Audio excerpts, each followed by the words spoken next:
Vamos retomar, né? Veja só. Dê-me um tema. Um tema. Sim, veja um tema para mim. É esse o tema? Ok. Podemos construir um parágrafo, conforme eu declarei no final do bloco anterior, assim.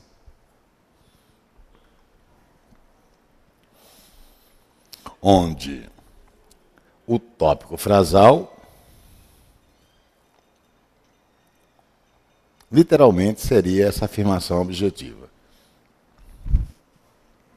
Ok? Seria essa afirmação objetiva. À direita dessa afirmação objetiva, você teria toda essa outra parte, representando o desenvolvimento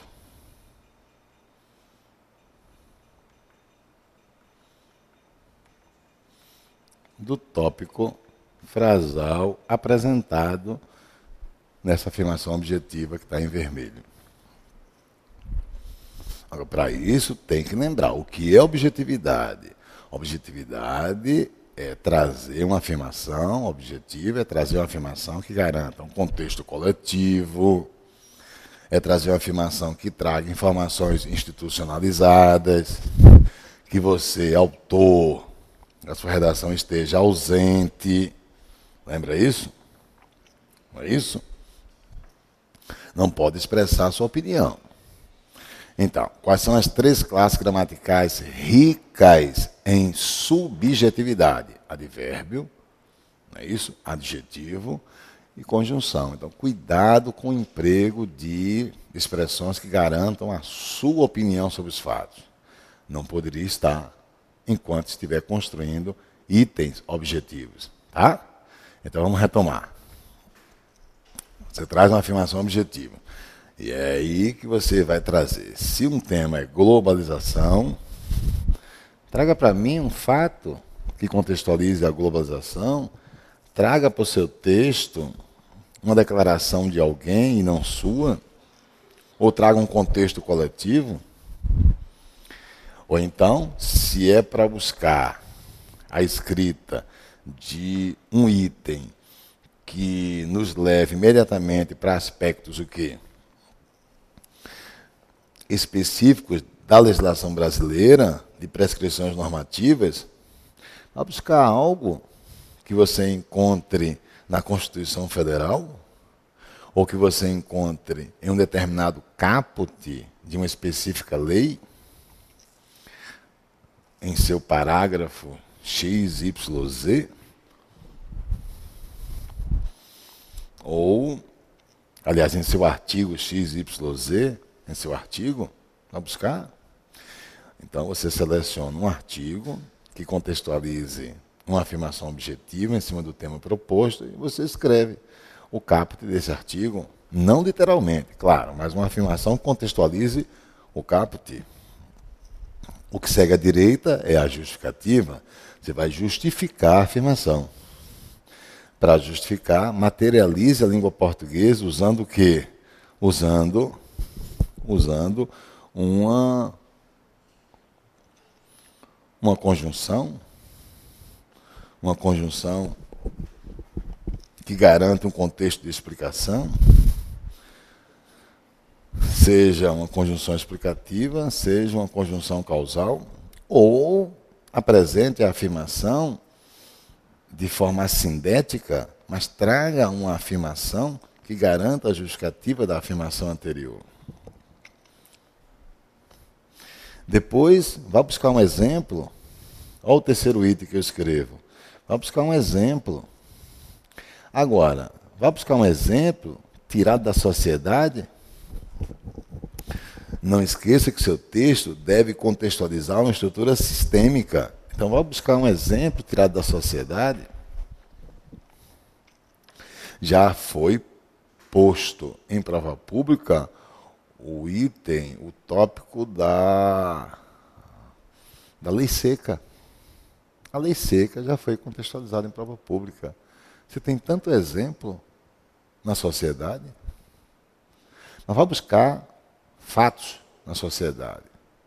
Se a legislação brasileira ela surge em detrimento a condutas do homem em sociedade, vai buscar em exemplos. Pessoas que se negam a o quê? A fazer o bafômetro. Pessoas que, estatisticamente, continuam o quê? Dirigindo ao volante. Qual a relação de causa e consequência disso? Né? Tem que buscar na sociedade o que você vê preceituado ou prescrito normativamente. Né? Outro item é gerar uma suposição objetiva. Como é que você faria essa suposição objetiva? Imagine algo que você queira utilizar no desenvolvimento do seu parágrafo, uma linha.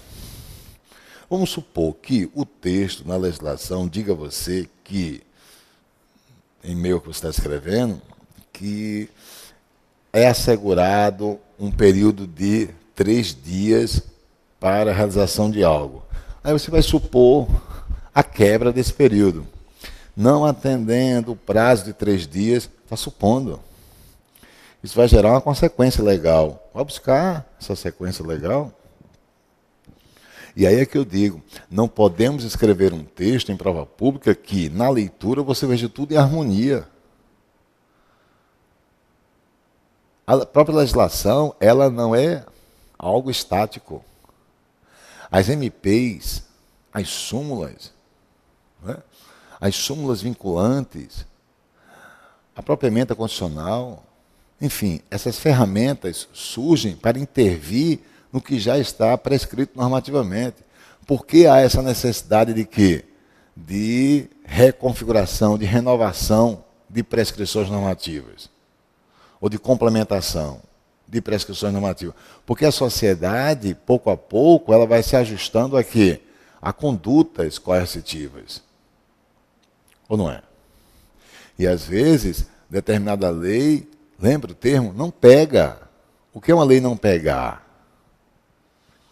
Então, se tudo está, se a prescrição normativa está enraizada à cultura, costumes, bem, isso aí você bem domina o que eu tento contextualizar aqui. Vamos roubar tempo em cima de itens que eu sei que você já domina. Esse contexto de que lei está enraizada à cultura. Lei tem que observar os costumes. Então você tem que trazer um texto que não seja aquele texto que, ao ser lido, tudo em harmonia, tudo em orquestração. Então, se existe uma situação na legislação específica que garanta um tempo, e se esse tempo for quebrado? Se a licitação, para ser regular, ela terá que ter, sistemicamente, uma sequência de fazeres específicos, e a quebra desses fazeres? Você tem que gerar isso, então a suposição poderia ser a ferramenta. Se, ao invés de 3, surgirem apenas 2 cartas para o intento da licitação, o que é a sequência nos preceitos normativos pré-estabelecem? Né? Se uma empresa tem um monopólio no mercado e ela, vinculada a uma outra empresa que está subordinada a ela, entra no processo licitatório, qual é a consequência disso? Enfim, esse mundo não é meu, esse mundo é seu, que você está estudando direito para concurso público. Então a suposição seria em algo, permita-me dizer, definitivamente, que iria quebrar uma harmonia, uma orquestração, iria gerar uma tensão. A consequência viria, veja. Então a suposição objetiva vai gerar uma consequência objetiva. E fecharia com a afirmação objetiva conclusiva. Está aí na frente, na sua frente. Seria esse modelo 3 uma boa bússola para você iniciar o primeiro parágrafo do desenvolvimento do seu texto. Já esse modelo 4, que eu trago agora na tela, ele irá proporcionar a você, eu diria, o segundo parágrafo do desenvolvimento do seu texto. Eu estou imaginando uma redação que tenha uma introdução, uma conclusão e o desenvolvimento construído em 2 parágrafos. O primeiro parágrafo, que seria trazido nesta plataforma que nós acabamos de observar. E um segundo parágrafo que teria justamente essa outra estrutura. O que é que eu quero mostrar? Que essa estrutura que está na tela, ela traz maior complexidade em relação a esta aqui. Esta é mais simples, esta é mais complexa. Se você pegar, a complexidade já é iniciada quando você observa que o tópico frasal garante não apenas uma afirmação, mas 2 afirmações. E esse conectivo que eu pus em cor verde, mais, é a articulação entre as 2 afirmações objetivas. Quer dizer, um professor de língua portuguesa, permita-me, um professor de língua portuguesa, seja eu, seja qualquer amigo meu, qualquer profissional, quando ele diz, o menino caiu. Sujeito simples, só tem um núcleo. O menino e a menina caíram. Sujeito composto, porque há mais de um núcleo. Tenta pegar esse conhecimento que você já tem e dar abrangência a ele num contexto maior, que seria a produção do texto. Eu estou apresentando a você como proposta o quê? No desenvolvimento 1, você trazendo para o avaliador um tópico frasal com apenas uma afirmação objetiva. E já no desenvolvimento 2, você vai trazer para o seu avaliador no desenvolvimento, um parágrafo que vai gerar uma estrutura composta e não simples. Observe. Esse tópico frasal que aqui está, e eu estou pintando na cor amarela, garante o quê? Garante, meu patrão, indiscutivelmente, garante um tópico frasal composto. Esse é um tópico frasal composto. Por que composto? Porque você tem 2 afirmações, 2 núcleos, são 2 afirmações objetivas. E veja que a relação que eu apresento, lembra da articulação macro, que é a articulação que contextualiza a relação entre as ideias? Está aqui. Esse mais seria a articulação macro, porque estaria relacionando ideias no texto. Essa proposta, a articulação macro, ela, claro, é contexto de oposição. Por isso que, quando você começa a desenvolver o seu tópico frasal, o que é que eu escrevi? Você vai trazer uma justificativa objetiva para a oposição entre as afirmações anteriores. Tenta criar um parágrafo assim.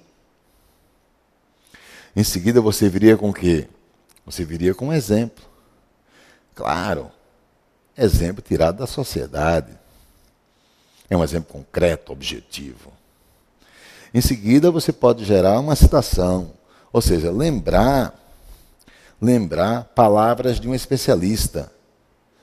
E, claro, não seriam palavras suas, então você estaria ausente.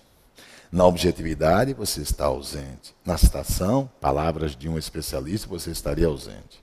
E fecharia com uma afirmação objetiva conclusiva. Se você, olha o que eu vou dizer a você, vê que coisa interessante.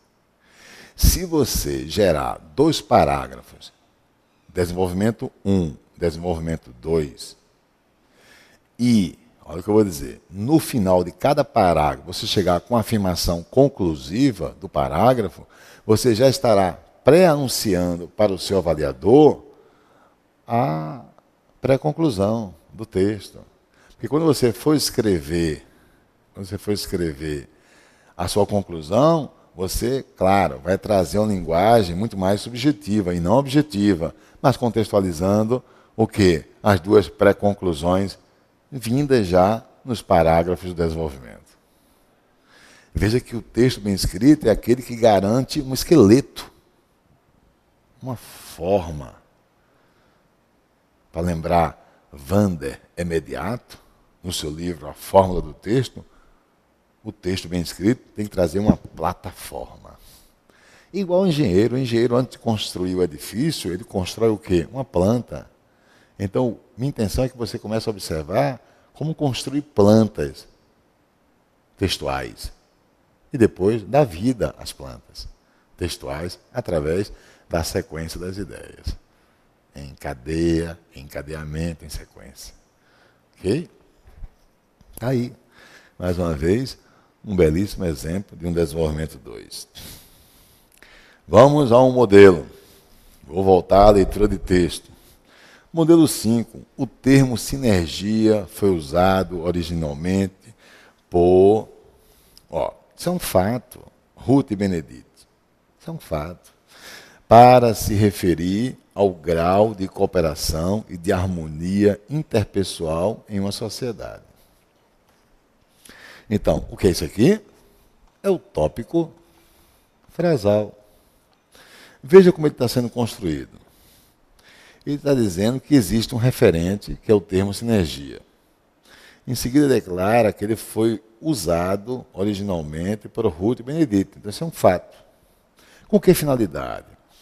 Quando ele diz para se referir ao grau de cooperação e de harmonia interpessoal em uma sociedade, veja que você está diante de uma oração subordinada adverbial.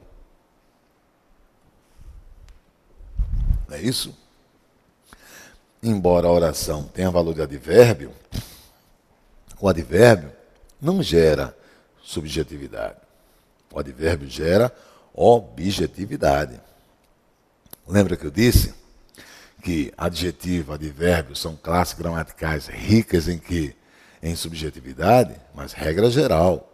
Do mesmo jeito, você vai lembrar, casa bonita. Bonita pode ser para mim, não para um outro. O olhar de um outro pode não concordar com o meu. Né?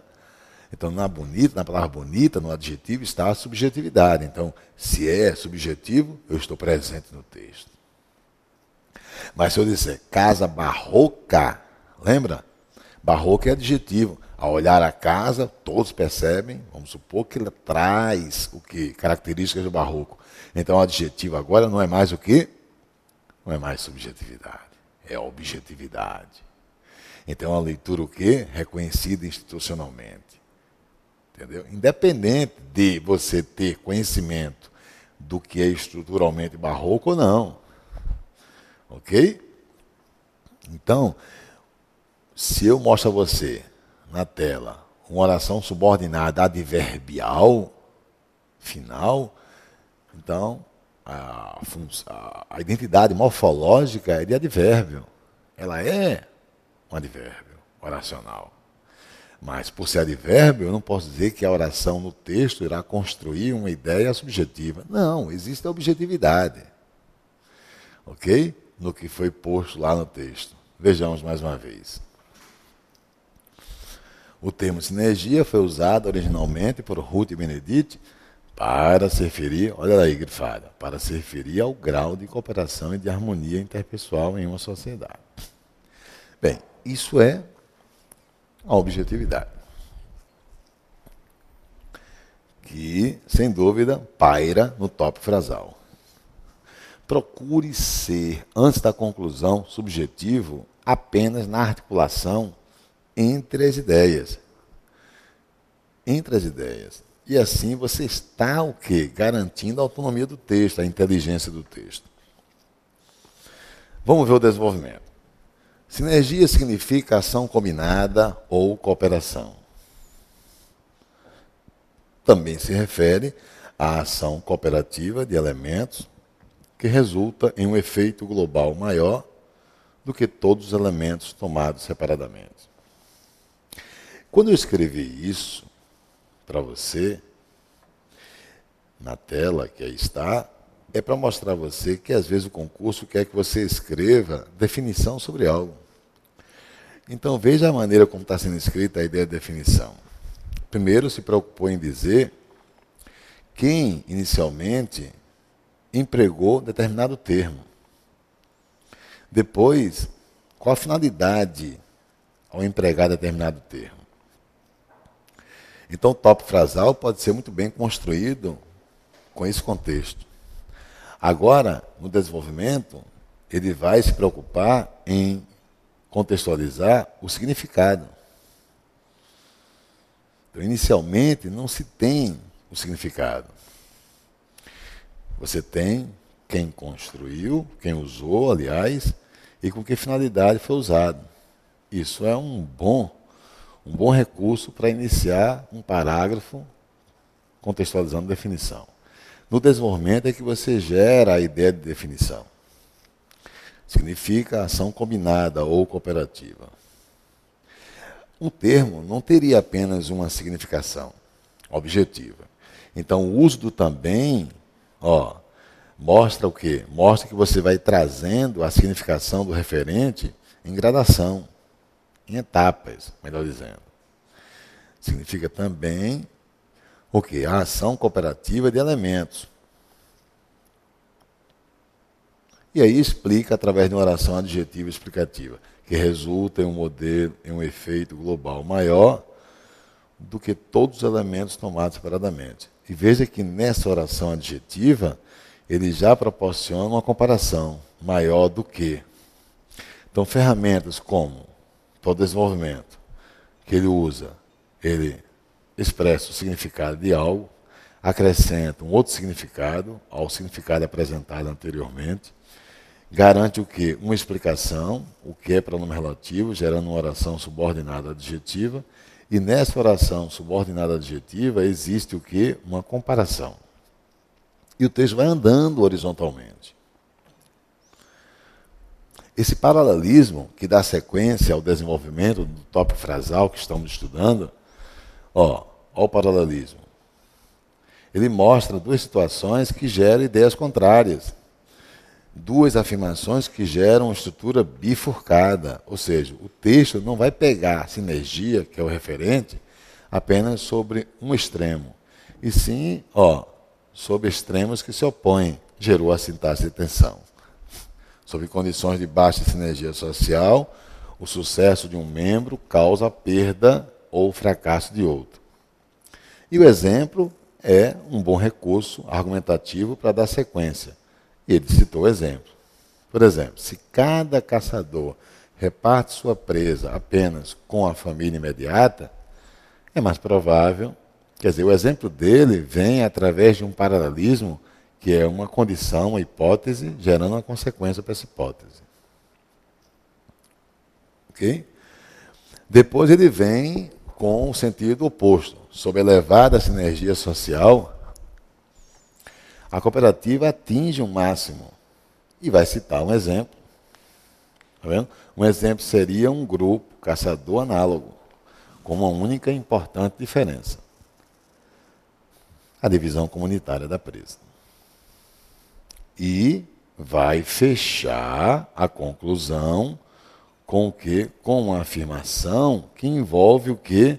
A alta e a baixa. Nessas condições, cada caçador beneficia-se com o sucesso dos outros.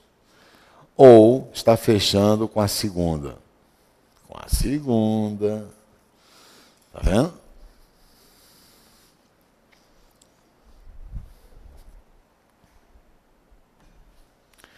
Vamos a mais um modelo? Os fenômenos da globalização e da comunicação virtual transformaram a cultura em uma mercadoria descartável? Ou seja, eu quero com isso mostrar ao candidato, a você, que o tópico frasal, ele pode muito bem trazer uma pergunta. Agora, cuidado, meu patrão. Se você gerar um tópico frasal contextualizando uma pergunta, você tem que o quê? Você tem que responder. Você tem que responder. Os fenômenos da globalização e da comunicação virtual transformaram a cultura em uma mercadoria descartável? E aí vem. Para especialistas, é inegável. Quando ele começa a desenvolver, veja, ele põe Para quem? Para especialistas. Se é para especialistas, acabou, meu patrão. É pura objetividade. O contexto é coletivo e a visão é teórica, é crítica, é crítico-técnica. Né? Para especialistas, é inegável que a cultura de massa tende à banalização e à superficialidade. Mas, opa, ao articulador, é ou não é? Ao articulador, mas, ao mesmo tempo...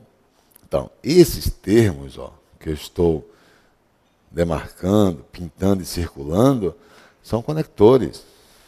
Esses mesmos meios estão hoje estimulando a leitura. E o exemplo como ferramenta de desenvolvimento do que sequencia a progressão interna do tópico frasal. Por exemplo, a internet, longe de ser uma ameaça ao livro, tem estimulado a leitura e a escrita. Nunca se escreveu tanto no Brasil. A juventude nunca se sentiu tão motivada a escrever. A juventude, o autor está ausente. É-nos dito, quando se diz é-nos dito, não é o autor que diz. Então isso contextualiza a objetividade. É-nos dito que a cultura refinada nunca foi para muita gente. Imagine, você dizer o que inicia essa tela sem esse termo em amarelo. Se você disser, a cultura refinada nunca foi para muita gente, então vai ganhar um valor subjetivo. Você tem que evitar é-nos dito, já contextualiza a objetividade. Esse parágrafo traz como tópico frasal tudo isso aqui. Em seguida vai desenvolver. A cultura mais sofisticada e profunda sempre foi um fenômeno restrito em que as barreiras de acesso sempre foram enormes. A cultura de massa, ao mesmo tempo em que superficializou, abriu uma possibilidade de contato com esse mundo simbólico. Está percebendo que ele está trazendo fatos? Olha aqui o articulador, mas o pior já passou. Isso é objetividade ou subjetividade? Bem, leia o resto. Afirmam sociólogos. Se essa afirmação é de sociólogos, não é do autor. É uma afirmação abalizada. É um olhar institucional. Ou, queira dizer, profissional, fique à vontade. Então, isso assegura a objetividade. Hoje há uma demanda de aprofundamento. E terminou justamente com a afirmação que contextualiza a sequência apresentada. E, claro, os novos rumos da cultura no Brasil, Juca Ferreira, isso é a referência do texto. Agora, permita-me uma situação. Ora, quando eu inicio vários exemplos ou modelos, trazendo para você o tópico frasal sempre precedendo o desenvolvimento, eu não estou querendo dizer aqui no curso, meu patrão, e você, minha patroa, não estou querendo dizer que o tópico frasal obrigatoriamente estará no início do parágrafo. Não estou dizendo isso. Mas eu prefiro inicialmente no curso trazer para você, amiga online, e para você, amigo online, essa forma, porque estamos iniciando o processo de quê? De produção textual. Mas veremos exemplos em que o tópico frasal não estará no início do parágrafo, e sim no meio, às vezes até no final do parágrafo. Tá? Pois bem, no próximo bloco, eu vou dar sequência com essas progressões horizontais de texto.